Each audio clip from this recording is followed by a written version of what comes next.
अस्सलाम वालेकुम class general science class 8। बच्चे आज का हमारा जो टॉपिक है वो है saving the earth. Last lecture में हमने कंजर्वेशन ऑफ रिसोर्सेज पढ़े थे कि जो हमारे पास नेचुरल रिसोर्सेज है हम उनको किस तरह से कंजर्व कर सकते हैं, महफूज कर सकते हैं, वो हमने डिस्कस किया था। आज के हमारे लेक्चर में है saving the earth. The earth is only planet in our solar system where life can survive. अगर अपने सोलर सिस्टम में हम देखें तो अर्थ वही आपके पास सिर्फ एक ही प्लेनेट है जिसपे कोई भी इंसान हो या दूसरे जानदार हो वो सर्वाइव कर सकते हैं, वो जिंदा रह सकते हैं। Pollutants are harmful to the life and earth. अगर हम पोल्यूटेंट्स की बात करें तो ये हमारे पास जो भी जिंदगी है उनको ख़त्म कर देते हैं। मैंने आपको पहले ही कहा था पोल्यूटेंट्स आपकी एयर, वाटर, सॉइल सब चीज़ों को ख़राब करके इंसान के रहन सहन को बिल्कुल तब्दील चेंज करके रख देते हैं।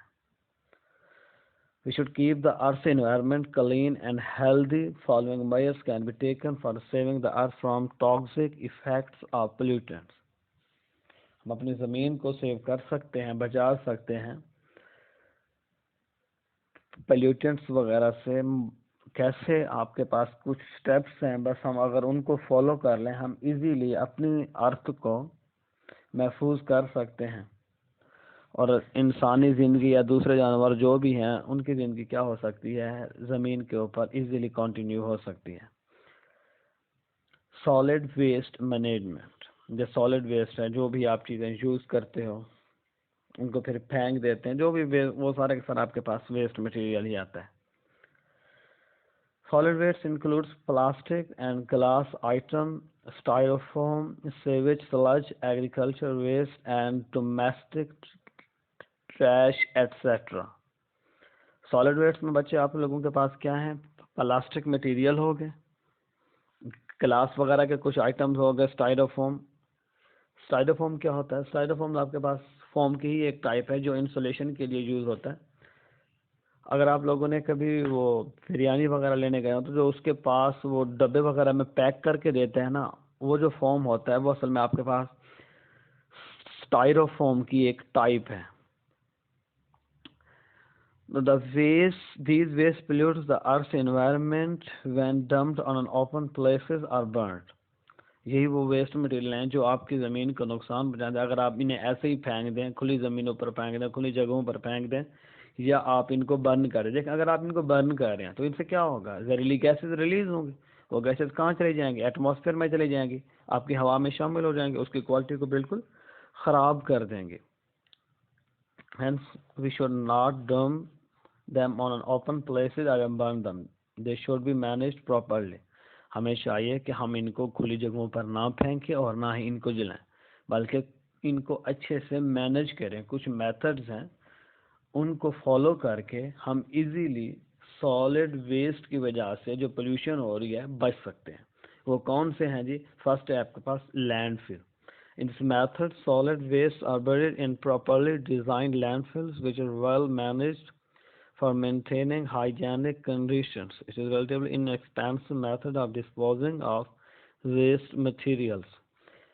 बच्चे वो आपके पास कह रहा है कि लैंडफिल में क्या है, जो भी आपके पास सॉलिड वेस्ट होता है आप उसको ज़मीन के अंदर दफन कर देते हो। ज़मीन के अंदर उसको कड़ा वगैरह खोदा आपने, उसमें उसको डाल के ऊपर फिर मिट्टी डाल देते हैं। ये क्या है? ये आपके पास बहुत ज़्यादा इनएक्सपेंसिव मेथड, यानी महंगा भी नहीं है, इजीली हो जाता है, ज़्यादा कॉस्टली भी आपके पास नहीं है, और दूसरा ये आपके पास सेफ है कि इससे आपके पास सफाई की कंडीशन, सफाई की जो सूरत हाल है वो बिल्कुल अच्छे से मैनेज हो जाती है।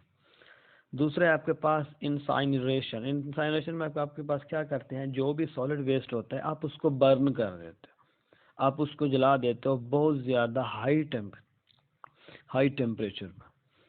दूसरा आपके पास रिसाइकलिंग। बच्चा रिसाइकलिंग अगर याद हो आपको, आपने लास्ट लेक्चर में पढ़ा था। लास्ट लेक्चर में जब हमने कंजर्वेशन ऑफ नेचुरल रिसोर्सेज की बात की थी उसमें हमने पढ़ा था रिसाइकलिंग। रिसाइकलिंग के आपके पास जो आपने एक चीज़ यूज़ कर ली है दोबारा उसको यूज़ करना। आपने कोई सॉलिड वेस्ट था, कोई प्लास्टिक मटेरियल है, आपने उसको एक बार यूज़ किया, अब आप उसको फेंक देते हैं, तो फिर आप उसको दोबारा भी यूज़ कर सकते हैं। कैसे? उसको आपने देखा होगा, लोग कुछ कचरा उठाते हैं, वो उनको ले जाते हैं, वो बेचते हैं। कबाड़िया वगैरह को बेच दिया, फिर वो इंडस्ट्री फैक्ट्री में दोबारा जाता है, फिर वो क्या होता है जी, मेल्ट होता है। मेल्ट होने के बाद उसको दोबारा रीशेप किया जाता है, मोल्डिंग की जाती है उसकी, और उसको नई शेप में लेके आया जाता है। उससे फिर डिफरेंट किस्म के और प्रोडक्ट्स बनाए जाते हैं। इसके अलावा जो बच्चे आप लोगों का नेक्स्ट टॉपिक है वो है जी environmental campaigns. Environmental campaigns should be conducted frequently for creating awareness among common people about pollution and reducing its harmful effects. Such campaigns may include seminars, school talks, debates, celebrating the World Environment Day, 5th of June every year, etc. बच्चे वो कहता है कि environmental campaigns करनी चाहिए, हमें माहौल की आगाही के बारे में मुख्तलिफ़ किस्म के सेमिनार्स लगाने चाहिए, लोगों को बुलाना चाहिए, उनको बताना चाहिए स्कूल्स में, इसके अलावा इनके ऊपर बात हो। और मोस्ट ऑफ इम्पोर्टेंट, हमें जो हर साल माहौलियाती दिन आता है उसको मनाना चाहिए। वो कब आता है जी? जून, 5th ऑफ जून, यानी हर साल 5 जून को आपके पास माहौलियाती दिन मनाया जाता है, जिसमें हमें चाहिए कि हम क्या करें, इसके ऊपर डिबेट्स करें, इसके साइड इफ़ेक्ट्स के बारे में लोगों को बार बार बताएं, तो हो सकता है शायद लोग इससे आगाही हासिल कर लें और हम पोल्यूशन में काफ़ी हद तक कंट्रोल करने में कामयाब हो जाएं। इसके अलावा है जी रिस्पॉन्सिबिलिटी फॉर ऑल।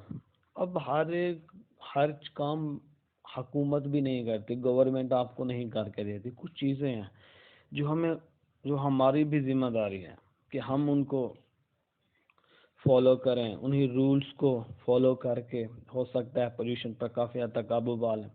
क्योंकि हमारा अलमिया ये है कि हम हर चीज़ गवर्नमेंट पे डाल देते हैं जी, ये गवर्नमेंट ने ये नहीं किया, गवर्नमेंट ने ये नहीं किया। हम खुद भी तो कुछ कर सकते हैं। क्या क्या चीज़ें हैं जो हमें करनी चाहिए? फर्स्ट है जी, domestic trash and other solid waste should not be dumped on open places. जो भी आपके पास घरेलू कूड़ा क्रिकेट है, जो भी कचरा वगैरह होता है, आपको चाहिए कि वो आप खुली जगहों पर ना फेंकें। Instead of personal cars, public transport should be use for travel. अपनी गाड़ियाँ यूज़ करने के बजाय, लास्ट टाइम में हमने यही बात किया था, हमें पब्लिक ट्रांसपोर्ट यूज़ करनी चाहिए ताकि फ्यूल वगैरह कम से कम खर्च हो, जहरीली गैसेस कम से कम निकलें, माहौल ज़्यादा ख़राब ना हो। Sulphur and lead free fuel should be use in vehicles. जो भी आपके पास गाड़ी है, आपको वो फ्यूल यूज़ करना चाहिए जिसमें सल्फर और लेड वगैरह नहीं हो जाए। सल्फर और लेड आपके पास एलिमेंट्स हैं, कंपाउंड्स हैं, मैंने आपने के बारे में पहले भी बता चुका हूँ। Factories and industries should be shifted away from the populated area. हमें चाहिए कि जो भी हमारी फैक्ट्रीज हैं, कोई भी इंडस्ट्रीज हैं, उनको आबादी वाले इलाके से दूर तरफ ले जाएं, यानी बाहर की तरफ हो, शहर से थोड़ा हट कर हो।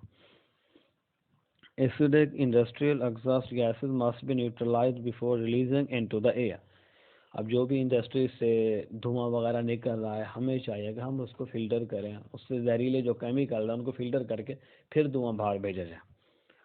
Engines of the vehicle should be tuned properly. और हमें चाहिए कि जो भी गाड़ियों के इंजन वगैरह उनको प्रॉपरली, मुनासिब तरीके से, वक्त पे उनकी ट्यूनिंग वगैरह सारा कुछ ये कराते जाएँ, तो ताकि वो धुआं वगैरह ना निकले जहरीला। CFC free product should be use. Chlorofluorocarbon जो हैं उनसे फ्री प्रोडक्ट्स यूज़ करने चाहिए। हमने ये पढ़ा था कि क्लोरोफ्लोरोकार्बन जो है आपके पास रेफ्रिजरेटर्स में यूज़ होते हैं, किसी तरह से रिलीज़ होकर हवा में जाता है, जो ओजोन है उसको नुकसान पहुंचाता है। ये कूलिंग के लिए ज़्यादा यूज़ है, AC वगैरह में भी यही यूज़ होता है। 3 और strategies of reduce, reuse, recycling for the conservation of resources should be adopted। ने कहा हमें रिड्यूस, रीयूज और रिसाइकलिंग, जो भी ये 3 प्रोडक्ट्स या प्रोसेस से हमने लास्ट टाइम बात की थी कंजर्वेशन ऑफ नेचुरल रिसोर्सेज में, कि अगर हम ये 3 स्टेप फॉलो करें, रिड्यूस, रीयूज और रिसाइकलिंग, तो काफ़ी हद तक हम क्या कर सकते हैं, इन्वायरमेंटल पोल्यूशन जो है, जो भी माहौलियाती आलूदगी है, उसके ऊपर काबू पा सकते हैं। इसके अलावा trees should be grown along the road side. Main चीज़ है, आप दरख्त ज़्यादा से ज़्यादा लगाएं। दरख्त जितने ज़्यादा होंगे आपको उतना फ़ायदा होगा। जितनी भी कार्बन डाइऑक्साइड की मिकदार अगर बढ़ जाती है, बच्चे दरख्त क्या करते हैं, उस कार्बन डाइऑक्साइड को यूज़ करेंगे, कार्बन डाइऑक्साइड हवा में कम से कम रहेगी तो टेम्परेचर ज़्यादा इंक्रीज नहीं होगा, सैलाब वगैरह का आने का खतरा नहीं होता, बर्फ़ जो पड़ रही है पहाड़ों के ऊपर वो इतनी जल्दी फिर मेल्ट नहीं होती। डिफॉरेस्टेशन शुड बी अवॉइडेड, जंगलात का कटाव रोकना चाहिए, हम जंगलात को बिल्कुल नहीं काटना चाहिए क्योंकि दरख्त आपके माहौल को बहुत ज़्यादा हद तक क्या रखते हैं, साफ़ रखते हैं। अच्छा, ये वो स्टेप्स हैं जिनको हम फॉलो करके इजीली इन्वायरमेंटल जो पोल्यूशन है, जो इन्वायरमेंटल कंसर्न है, जो भी आप वाटर की पोल्यूशन है, सॉइल पोल्यूशन है, एयर पोल्यूशन है, इन तीनों के ऊपर हम इजीली कंट्रोल कर सकते हैं। ये था हमारा आज का लेक्चर। नेक्स्ट लेक्चर में हम आगे चैप्टर 4 की बात करेंगे। ओके जी, अल्लाह हाफ़िज़।